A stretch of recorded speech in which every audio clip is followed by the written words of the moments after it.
Cooking time! Fry tayo ng onions. Gagawa tayo ng tacos. Yung ating beef. Ayan. Mayroon tayong beef at mayroon din tayong seasoning mix for the tacos. Ready na yan siya. So, dito muna sa ating onions.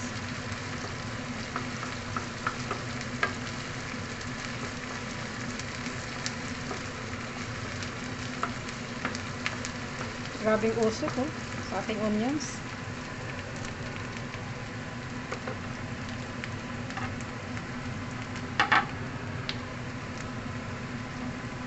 Hintayin natin siya hanggang mag-soft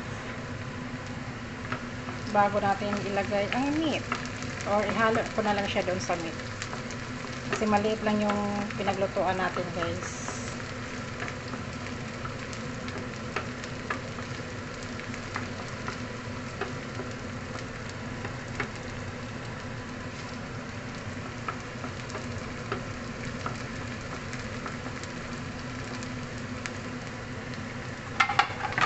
So yung ating beef, ayan, start ko na rin siya. Nilagyan ko siya ng oil.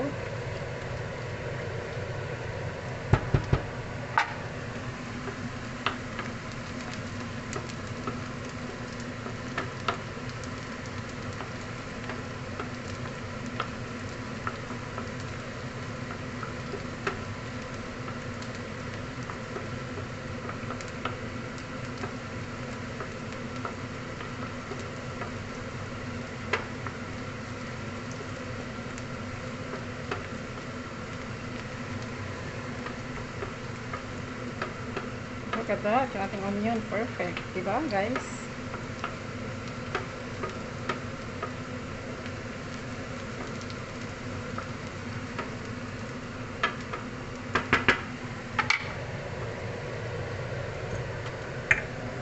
Lakas ng apoy. So, anuhin muna natin yung ating beef. Kasi gagawa nga tayo ng tacos, guys. At nilagyan ko rin siya ng oil. More oil pa.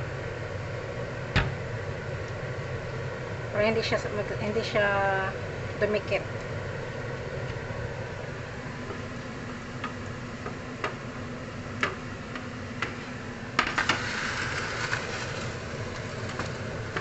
Dito lang natin ang onions. Ayan. Tabi natin sila sa beef.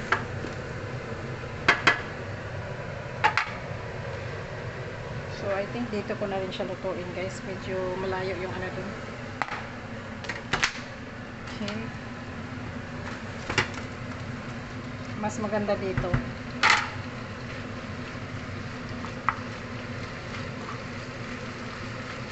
Kasi medyo malayo kasi doon, pag ano.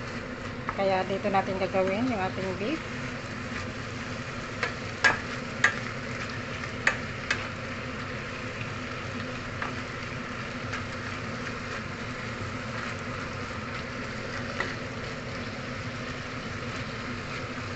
Nakaready na rin yung kamatis niya, guys. May kamatis na akong nilagay doon. At saka lettuce.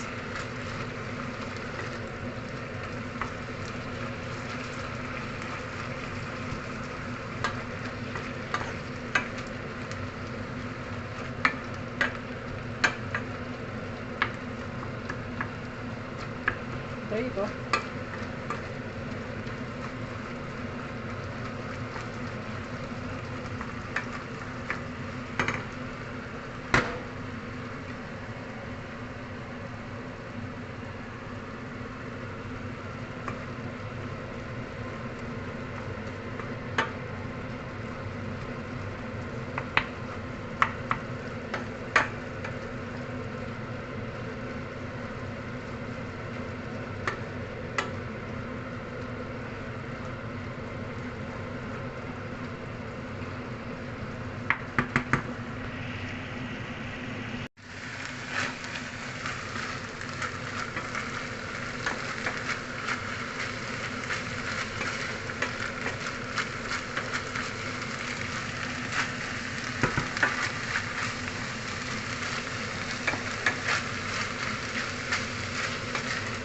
So, ihalo ko na yung onions, guys.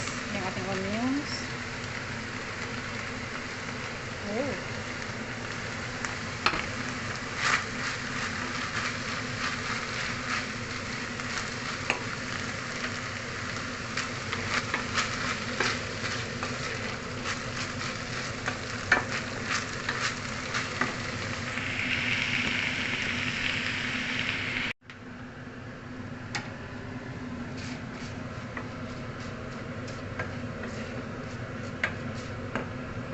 So guys, after 5 minutes, ilagay na natin yung ating seasoning mix. Ayan, nakalili na yan guys. Mayroon na rin tayo dito taco shell. Ayan. Ganyan yan guys, yung mukha niya. Taco shell with this vegetables. So ngayon, hindi pa tayo tapos. Ayusin ko lang itong ating beef.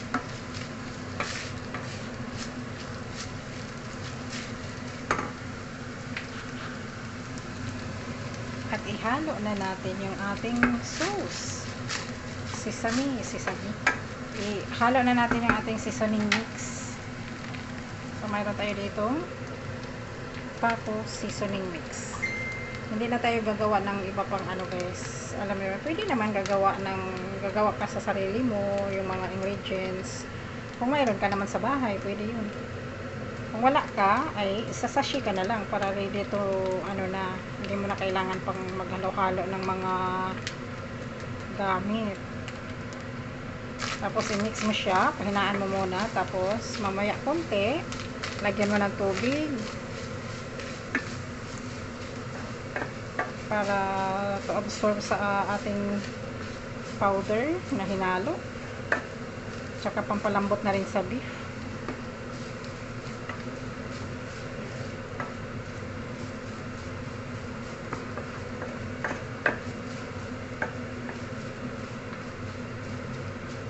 Yan, yung ating ano guys. Yan o, di ba dry siya.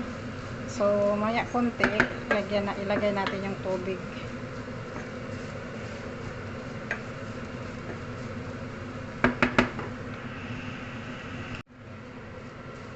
So, lagyan ko na siya ng tubig guys. Konti lang. Yan. Konting-konti lang.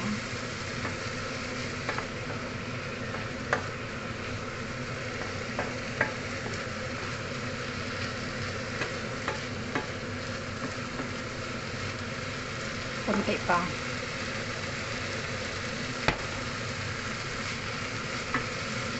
Tapos, titikman ko siya kung tama yung lasa.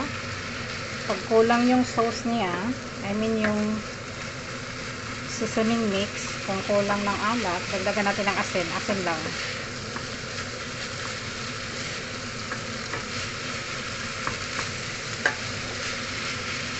Tapos, mag-ready ka guys ng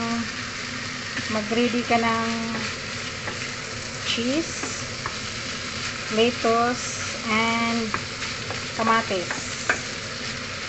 Tapos, yung option, pwede ka rin gagawa ng salad konti. Yung parang cucumber, chili, kamatis, sa maliit na bowl. I-separate mo siya. Mayroon ako, ipakita ko na lang sa inyo guys. Hinaan ko muna. Medyo malakas yung apoy. Pwede na yun. Luto na yan guys. Ayan o. Dinagdagan ko lang kasi parang sobrang dry. Ayoko ng sobrang dry. Kailangan mayroon siyang konting creamy.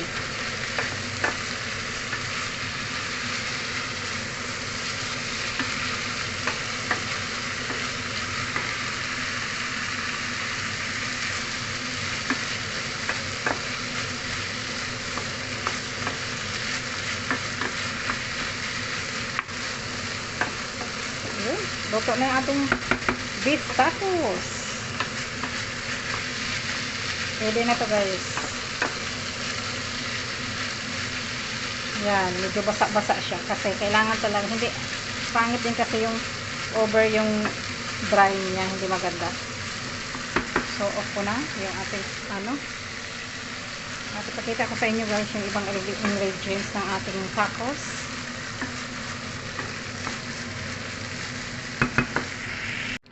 ito yun guys. Ready na yung ating tacos. Ayan, sobrang init.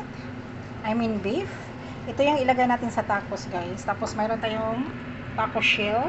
Ito yung atong taco shell. Sa isang box na yan. Kung gusto nyo, bibili kayo ng ganito. Tapos may ganyan. Ganito yung effect niya guys. Yan. Yan. Tapos yung laman niya, kamates. Tapos litos. Tapos mayroon tayong sour cream. Tapos ito, mayroon tayong kamates. Ito cheese. At saka litos. Yan. Tapos ito naman guys, cucumber, coriander. Ito. Cucumber, coriander, kamatis, tapos onions. Yan ang pwede nyo ihalo na magganyan siya. So, that's it guys. Yan, yummy yummy. Tapos, for today, thank you guys for watching. Finished products. Ready na. Ready to serve. Ganyan ang atake natin ng tacos.